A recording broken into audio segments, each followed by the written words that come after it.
Assalamualaikum warahmatullahi wabarakatuh. Perkenalkan kami dari kelompok 1 yang beranggotakan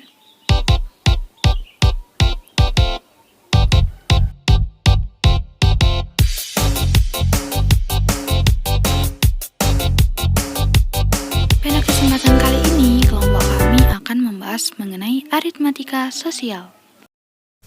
Assalamualaikum warahmatullahi wabarakatuh.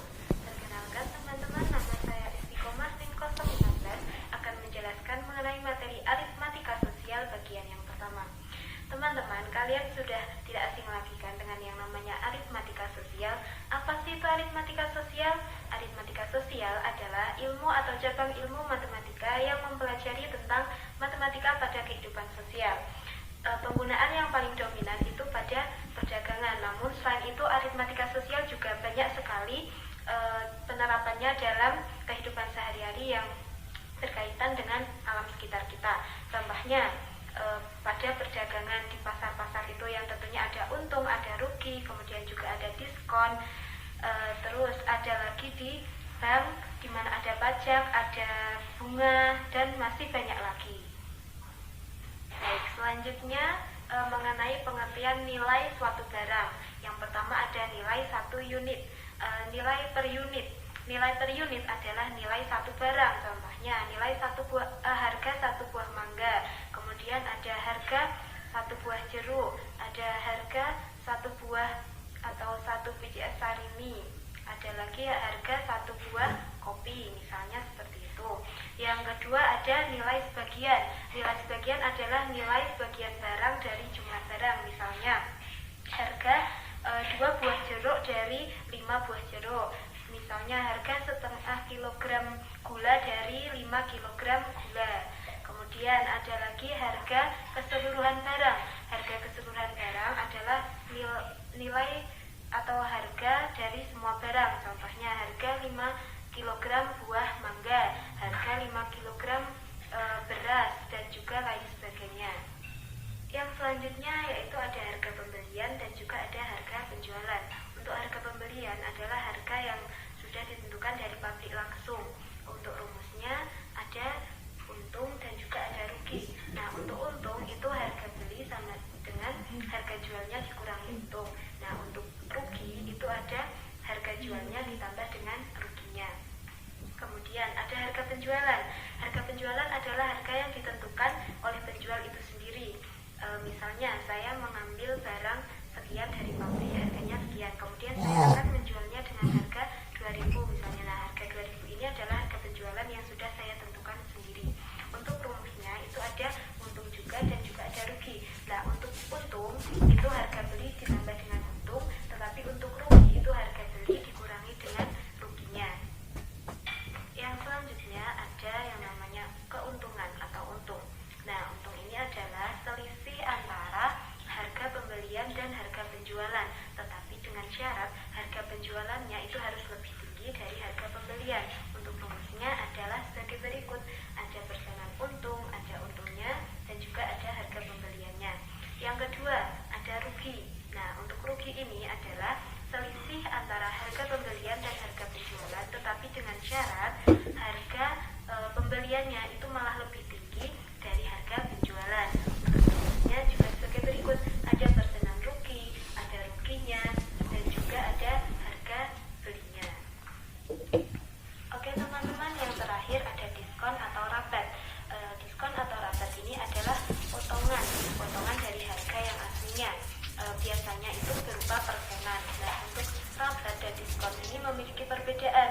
Untuk rabat itu biasanya harga atau potongan yang ditentukan di produsen untuk grosiran atau penjual. Kemudian untuk diskon itu biasanya dari grosir untuk menjual ke konsumennya atau kepada kita ini. Nah, contohnya ada satu buah baju yang biasanya dijual di harga 75.000, kemudian ada diskon sebesar 25%. Nah, hal seperti ini itu digunakan agar menarik para konsumen yang tadinya tidak berniat ingin membeli menjadi berniat ingin membeli. Nah, seperti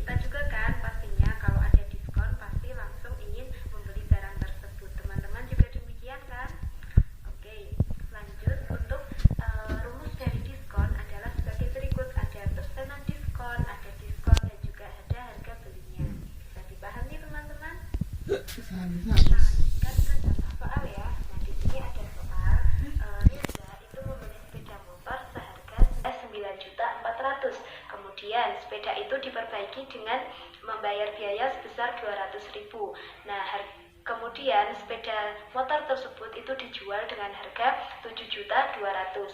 Pertanyaannya, berapa kira-kira persentase kerugian yang dialami oleh Reza? Ayo, berapa teman-teman? Oke, kita akan langsung bahas.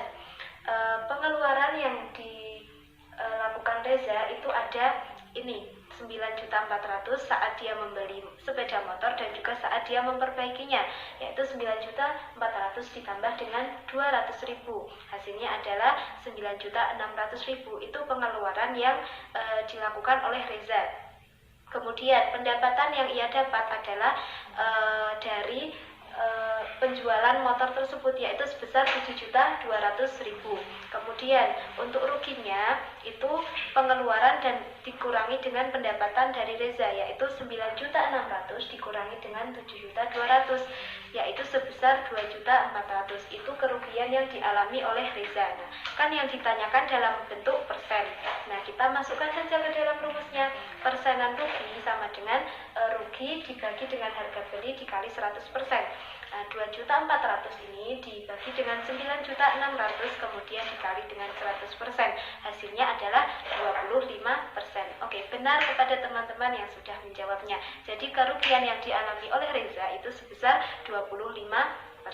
Semuanya terima kasih atas waktunya. Demikian tadi sedikit paparan yang dapat saya jelaskan. Semoga kalian semua dapat memahaminya ya. Terima kasih. Materi selanjutnya akan dijelaskan oleh Mbak Fitria Rahmadani.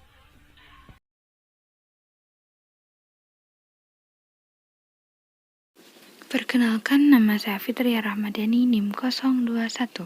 Nah, selanjutnya akan kita bahas mengenai bunga tabungan. Nah, apabila kita menabung di bank dan kita mendapatkan tambahan uang, itulah yang dinamakan dengan bunga. Bunga tabungan ini dapat dihitung secara periodik, misalnya 1 bulan sekali ataupun 1 tahun sekali. Jenis bunga tabungan ini dapat dibedakan menjadi 2. Yang pertama adalah bunga tabungan majemuk. Yang kedua adalah bunga tabungan tunggal. Lalu apa sih perbedaan kedua bunga tersebut?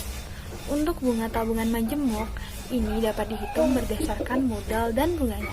Sedangkan bunga tabungan tunggal dihitung berdasarkan modalnya saja. Nah, untuk mempermudah mari kita pelajari melalui contoh soal. Nah, ini dia kita sediakan soal. Soalnya adalah Rafa meminjam uang di bank sebesar 5 juta dengan suku bunga 18% setahun dengan bunga tunggal. Pertanyaannya, A. Tentukan besarnya bunga pada akhir bulan pertama. B. Tentukan besarnya bunga pada akhir bulan ke-6. Dan C. Tentukan besarnya uang setelah 2 tahun. Nah, bagaimana cara menjawabnya?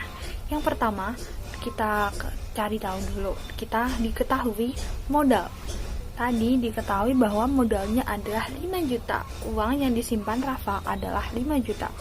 Kemudian bunganya adalah 18% setahunnya. Nah, untuk soal yang pertama tadi adalah tentukan besarnya bunga pada akhir bulan pertama. Bagaimana cara menghitungnya? Karena pertanyaannya adalah bunga pada akhir bulan pertama, maka kita kalikan 1/12. Karena dalam setahun terdapat 12 bulan. Jadi 1/12 dikali dengan 18% atau 18/100 dikali dengan 5 juta. Maka hasilnya adalah 75.000. Nah, sudah kejawab soal yang A. Kemudian untuk soal yang B, yaitu besarnya bunga pada akhir bulan ke-6. Tadi pada soal A itu 1/12 karena yang ditanyakan adalah bunga pada akhir bulan pertama. Yang B ini yang ditanyakan adalah bunga pada akhir bulan ke-6. Maka kita ganti angka satunya menjadi 6, yaitu 6/12 dikali 18% atau 18/100 dikali 5 juta. Maka hasilnya adalah 450.000. Selanjutnya untuk menjawab soal yang ketiga atau yang C, ini sebelumnya kita perlu mencari bunganya dahulu. Jadi caranya adalah 2. Kenapa langsung 2? Karena yang ditanyakan ada 2 tahun, jadi tidak perlu kita bagi dengan 12. Jadi 2 dikali 18 per 100 dikali 5 juta. Maka hasilnya adalah 1.800.000. Nah, itu adalah bunga dari 2 tahun. Lalu pertanyaannya, kita diminta untuk menentukan besarnya setelah 2 tahun. Jadi yang perlu kita lakukan adalah menjumlah antara modal atau uang awal ditambah dengan jumlah bunga setelah 2 tahun. Jadi 5 juta ditambah 1.800.000, maka akan kita dapati hasil yaitu 6.800.000. Jadi jumlah uang setelah 2 tahun adalah 6.800.000. Nah, dari contoh tersebut, maka dapat disimpulkan bahwa bunga 1 tahun ini sama dengan persen bunga dikali modal. Dan untuk bunga B bulan ini sama dengan B per 12 dikali persen bunga kali modal. Atau B per 12 dikali bunga 1 tahun.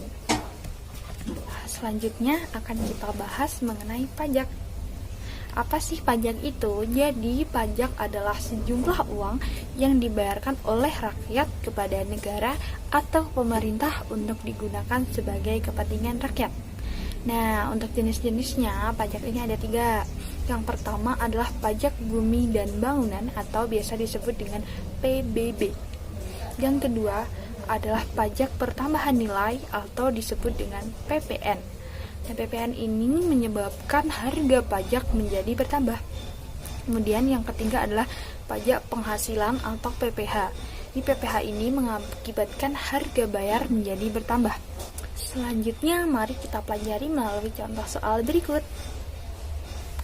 Nah, contohnya terdapat soal yaitu harga 1 eksemplar buku matematika adalah 40.000. Kemudian terjual 7.500 eksemplar. Honorarium pengarang 10% dan pajak pengarang 15%. Hitunglah besar honorarium bersih yang diterima pengarang.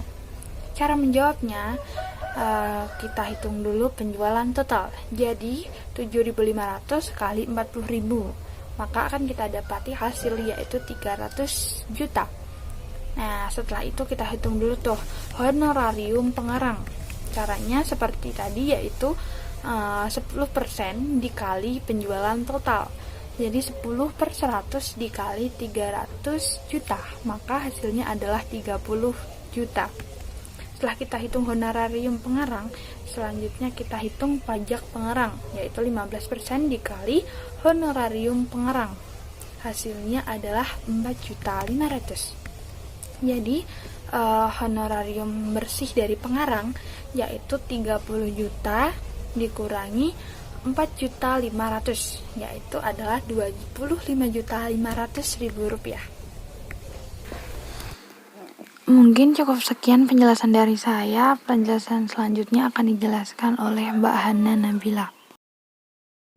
Saya Hana Nabila NIM 23070190023 akan menjelaskan mengenai aritmatika sosial mengenai bruto, neto, dan tara. Teman-teman semua di sini tentunya tidak asing dengan neto.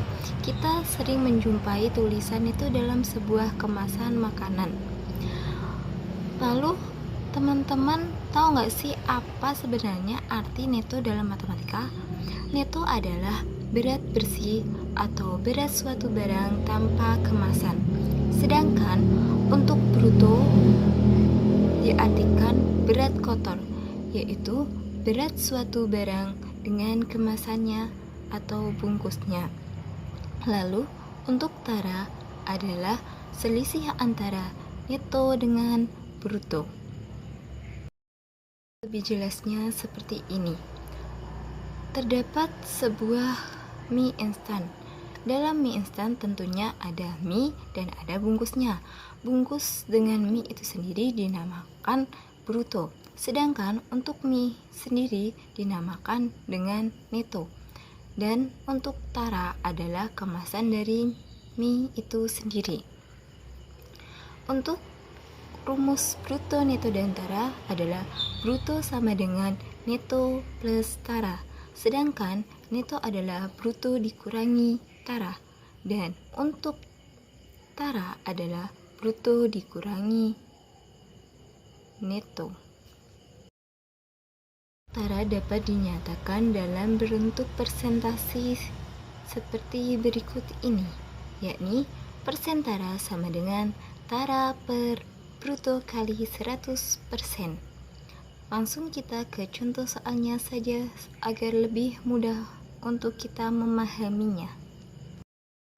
Seorang membeli 5 kg kurang karung beras dengan bruto masing-masing 72 kg dan tara 1%. Berapakah rupiah pedagang itu harus membayar jika harga setiap kilogram beras senilai Rp4.000? Penyelesaiannya adalah seperti ini.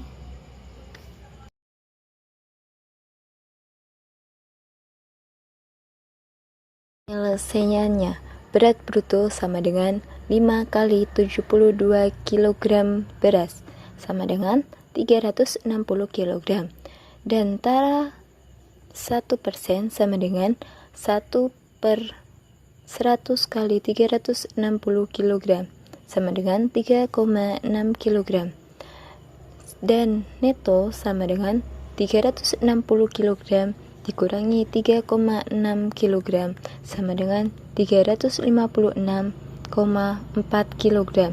Jadi pedagang harus membayar 356,4 kali Rp4.000, yakni Rp1.425.600. Cukup sekian pemaparan materi dari kelompok kami. Apabila terdapat kesalahan pengucapan maupun penulisan, kami mohon maaf yang sebesar-besarnya. Wassalamualaikum warahmatullahi wabarakatuh.